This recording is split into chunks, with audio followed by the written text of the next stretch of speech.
नागिन बहू। सास बहू का रिश्ता वैसे ही खींचातानी का होता है, लेकिन क्या हो जब ये तनाव पिछले जन्म से शुरू हो। इस औरत ने पिछले जन्म में मेरी माँ नागिन रूपमती को डंडे से मारा था। इस जन्म में इसकी बहू बनकर मैं उसका बदला लूंगी। बहू खड़ी होकर सास को घूर घूर कर बदला लेने का प्लान बना रही थी कि सास, हाय रे बहू, खड़ी खड़ी थक गई होगी, बैठ जाया कर, पैर में दर्द हो जाएगा। माँ जी, बड़ों के सामने बैठना मेरे संस्कारों में नहीं है। अरे बहू, कैसी बात कर रही है, बेटी है तू हमारी, बैठ जा। बहू बैठ जाती है। सास उसे चाय देती है। ये ले, मेरे हाथ की स्पेशल चाय। किस्मत हो तो भाभी जैसी, जो बैठे बैठे चाय मिल रही है, वो भी सास के हाथ की। हाँ हाँ, तुझे क्यों जलन हो रही है? अरे खुद तो चली जाएगी ससुराल। मेरा बुढ़ापा तो मेरी बहू के साथ ही है ना।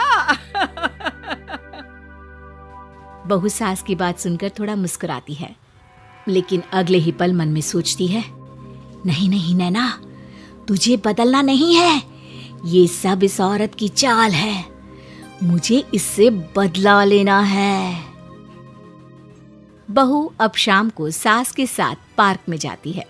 वो टहल रही होती है कि उसकी एक सहेली मिल जाती है। अरे वाह, क्या बात है, सास बहू घूम रही हैं। लेकिन जरा बचकर, वो क्या है ना, एक जानलेवा बीमारी फैली हुई है ना। हाँ हाँ, जानते हैं, तभी तो पूरी सतर्कता के साथ घूम रहे हैं। चलो घर भी जाना है, खाना बनाना है। अरे तो बहू को क्यों उठा कर ले आई? मैं तो कहती नहीं कभी कि साथ चल, घर जाकर खाना भी तो बनाना होता है। अरे कैसी बात कर रही हो, मेरी बहू सारा दिन घर के अंदर रहती है, बेटा भी रात में आता है। ये तो घर में रह रहकर पागल हो जाएगी, और फिर मैं घूमूं और इसे घर में कैद करके रखूं। ये कहाँ का न्याय है। अच्छा, एक काम याद आ गया है, फिर मिलते हैं। वो वहाँ से बहाना बनाकर चली जाती है।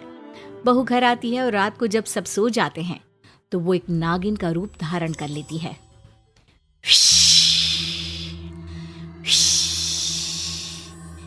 जाने कहाँ चली गई बुढ़िया, आज तो मैं इसका काम तमाम करके ही सांस लूंगी।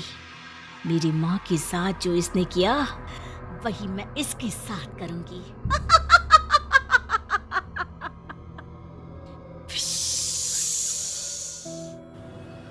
बहू सास को ढूंढ ही रही होती है कि पति की आवाज आती है।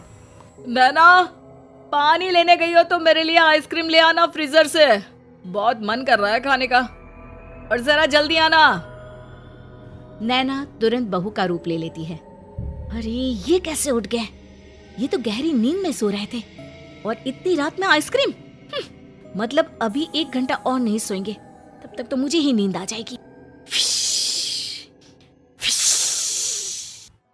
अरे कहाँ हो यार, अरे ये फिस फिस सी आवाज क्या आ रही है, देखो तो कोई चूहा है क्या? बहू खुद की तुलना चूहे से सुनकर गुस्सा हो जाती है। वो आइसक्रीम लेकर कमरे में आती है। क्या कहा? फुस फुस चूहा करता है, वो चीची चीची करता है, समझे? और फिस फिस करती है नागिन, इच्छाधारी नागिन। अरे यार क्यों डरा रही हो, आज के जमाने में इच्छाधारी नागिन वागिन कुछ नहीं होती, वो तो सिर्फ फिल्मों में होती है, श्रीदेवी वाली फिल्मों में। पत्नी अगले ही पल श्रीदेवी का रूप धर लेती है। पति देखता ही रह जाता है, लेकिन फिर वो नैना बन जाती है। नैना, श्रीदेवी आई थी। क्या कह रहे थे तुम? इच्छाधारी नागिन वागिन कुछ नहीं होता। मतलब तुम नागिन हो? माँ बचाओ।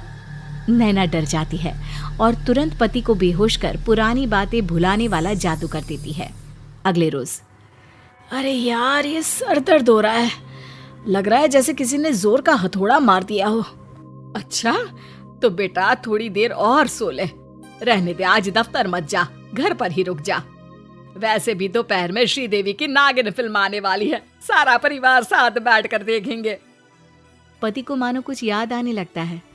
अब श्रीदेवी माँ, कल रात में घर में श्री अरे दिमाग पर इतना जोर मत डालो, वैसे भी कम है। सही कहा बहू। दोनों सास बहू हंसने लगती है। वाह जी वाह, माँ ये भी सही है, बहू आ गई तो बेटे की कोई कदर ही नहीं।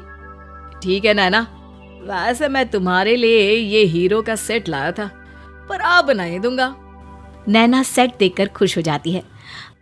दे दो ना प्लीज, सॉरी बस। अरे चल दे दे मेरी बहू को सेट, वैसे भी ये मैंने बहू के लिए ही बनवाया था। सास बेटी से लेकर बहू को दे देती है। हैप्पी बर्थडे बहू।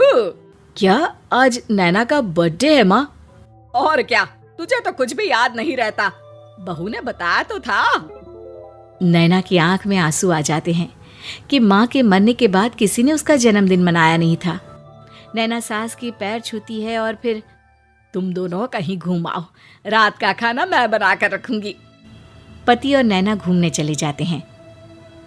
पता है, मैं अपना जन्मदिन तकरीबन 200 साल बाद मना रही हूँ, विश्वास ही नहीं हो रहा। तुम भी ना क्या हमेशा मजाक करती रहती हो। नहीं, मैं सच कह रही हूँ। खैर, बात आई गई हो जाती है। दोनों पार्क में घूम रहे होते हैं कि पति अचानक नैना को धक्का दे देता है और नैना गिर जाती है। क्या कर रहे हो? क्या हो गया तुमको, गिर जाती तो? पति अचानक नैना को गले लगा लेता है और फिर रोने लगता है। पति का ये बदला हुआ रूप देखकर नैना पूछती है, क्या हो गया है, बोलोगे कुछ? मैं ठीक हूँ, रो मत। पति की आंख लाल हो जाती है। वो नैना को दिखाता है कि उसके पैर के पास से होता हुआ एक सांप निकल जाता है। बाप रे, ये काट लेता तो मैं मर ही जाती। नहीं, मैं तुम्हें कुछ नहीं होने देता।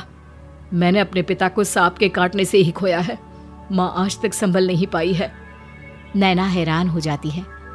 क्या हुआ था आपके पापा को? मेरे जन्म के सिर्फ 2 महीने बाद ही मम्मी के सामने एक सांप ने पापा को जकड़ लिया था। माँ ने उस सांप से कई निवेदन किए लेकिन वो नहीं मानी। शहर के सबसे बड़े सपेरे ने भी उस सांपिन से बात की लेकिन उसे जरा भी तरस नहीं आया। सिर्फ मजे लेने के लिए उसने मेरे पिता को मार डाला। ये बात नैना की माँ की हो रही थी। फिर तो तुम लोगों ने उस सांप को मार दिया होगा ना? नहीं, हमने नहीं, उस सपेरे ने।